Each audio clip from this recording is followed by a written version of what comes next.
stopping, calming, resting, and healing. Buddhist meditation has two aspects, samatha and vipassana.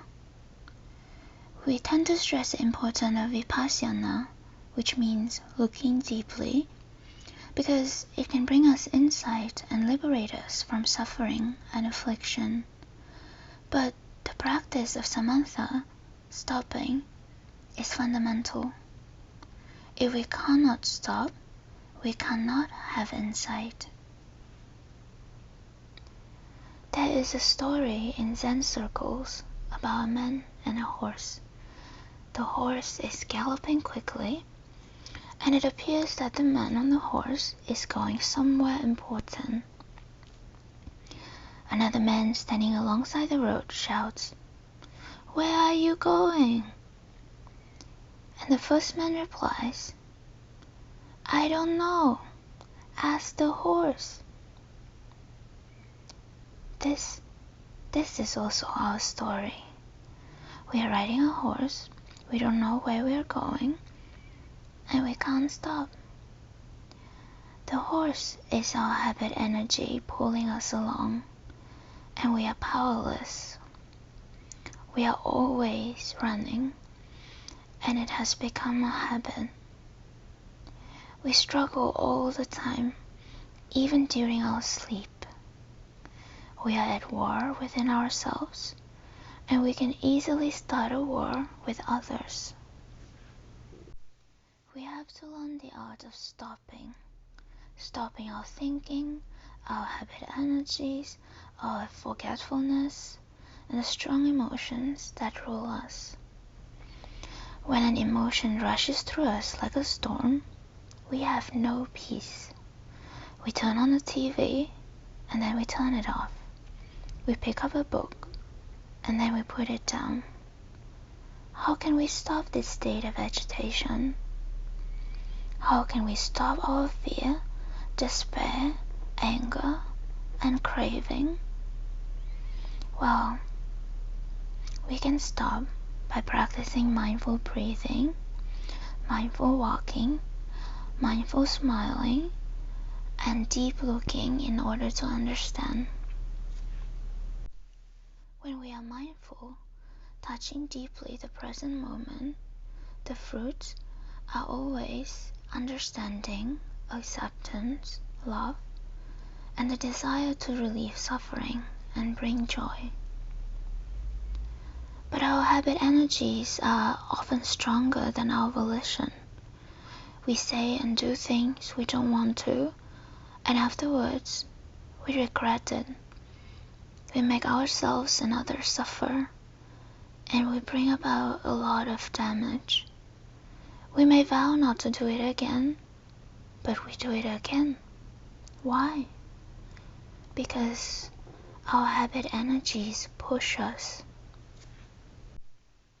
We need the energy of mindfulness to recognize and be present with our habit energy in order to stop this course of destruction.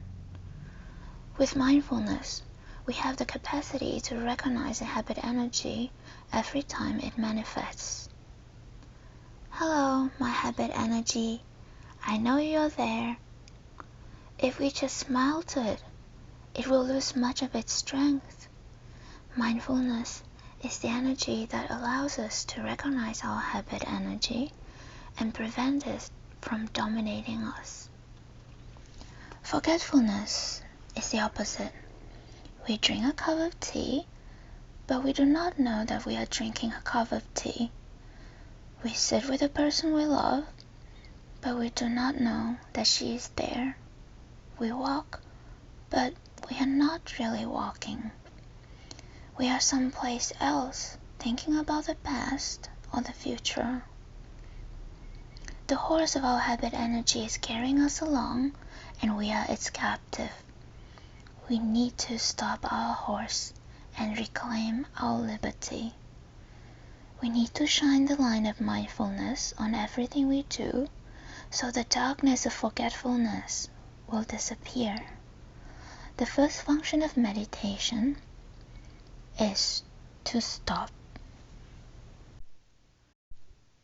The second function of samatha is calming. When we have a strong emotion, we know it can be dangerous to act, but we don't have the strength or clarity to refrain. We have to learn the art of breathing in and out, stopping our activities, and calming our emotions. We have to learn to become solid and stable like an oak tree, and not to be blown from side to side by the storm.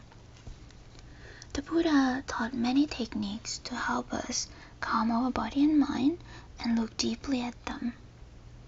They can be summarized in 5 stages. Stage 1. Recognition. If we are angry, we say, I know that anger is in me. I know that anger is in me. Stage 2. Acceptance. When we are feeling angry, we do not deny it. We accept what is present. Stage 3. Embracing. We hold our anger in our 2 arms like a mother holding her crying baby. Our mindfulness embraces our emotion, and this alone can calm our anger and ourselves. Stage 4. Looking deeply. When we are calm enough, we can look deeply to understand what has brought this anger to be. What is causing our baby's discomfort? Stage 5. Insight. The fruit of looking deeply is understanding the many causes and conditions, primary and secondary, that have brought about our anger, that are causing our babies to cry. Perhaps our baby is hungry. Perhaps his diaper pin is piercing his skin. Our anger was triggered when our friend spoke to us meanly, and suddenly we remember that he was not at his best today because his father is dying. We reflect like this until we have some insights into what have caused our suffering. With insight, we know what to do and what not to do to change the situation. After calming, the third function of samatha is resting.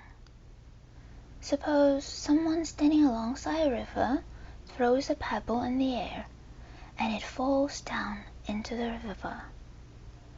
The pebble allows itself to sink slowly and slowly and slowly, and finally reach the riverbed without any effort. Once the pebble is at the bottom, it continues to rest, allowing the water to just pass by. When we practice sitting meditation, we can allow ourselves to rest, just like that pebble. We can allow ourselves to sink naturally into the position of sitting, resting without effort. We have to learn the art of resting, allowing our body and mind to rest. If we have wounds in our body and our mind, we have to rest so they can heal themselves. Calming allows us to rest, and resting is a precondition for healing.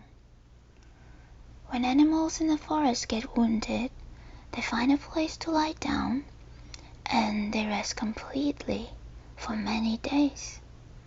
They don't think about food or anything else.